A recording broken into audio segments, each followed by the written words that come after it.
ನೋಡಿ ಸ್ನೇಹಿತರೆ, ಇದು ನಮ್ಮೂರಿನ ರಸ್ತೆ. ಟಾರೆಲ್ಲ ಹಾರೋಗಿ ಬರೀ ಮಣ್ಣಿನ ರಸ್ತೆನೇ ಕಾಣ್ತಾ ಇದೆ. ಇನ್ನೂ ಗುಂಡಿ ಬಿದ್ದಿತ್ತು. ನಮ್ಮೂರಿನ ಗ್ರಾಮ ಪಂಚಾಯತ್ ಸದಸ್ಯರು ಸ್ವಲ್ಪ ಮಣ್ಣು ಹಾಕಿ ಅದನ್ನು ಮಟ್ಟ ಮಾಡಿದ್ದಾರೆ. ಇಲ್ಲಾಂದರೆ ಇನ್ನೂ ಗೋಳಿತ್ತು. 2008ನೇ ಇಸ್ವಿ ಒಳಗೆ ಆಗಿರೋ ಅಂಥ ರೋಡ್ ಇದು. ಇನ್ನು ಯಾವಾಗ ಟಾರ್ ಆಗುತ್ತೆ ಗೊತ್ತಿಲ್ಲ. ಇದಾವ ಗುಂಡಿ ನೋಡ್ರಿ.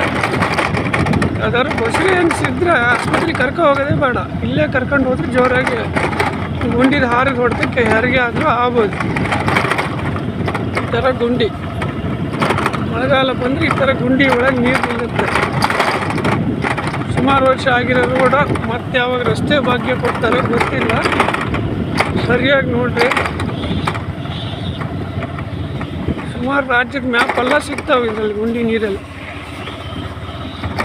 ಹಿಂಗೆ ಇದೆ 2 ಕಿಲೋಮೀಟರ್ ರಸ್ತೆ ಇದೆ.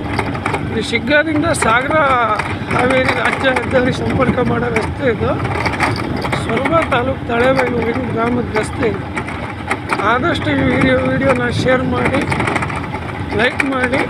ಎಲ್ಲಿವರೆಗೆ ಅಂದರೆ PWD ಇಲಾಖೆಯವರಿಗೆ ಮುಟ್ಟವರೆಗೆ ಶೇರ್ ಮಾಡಿ.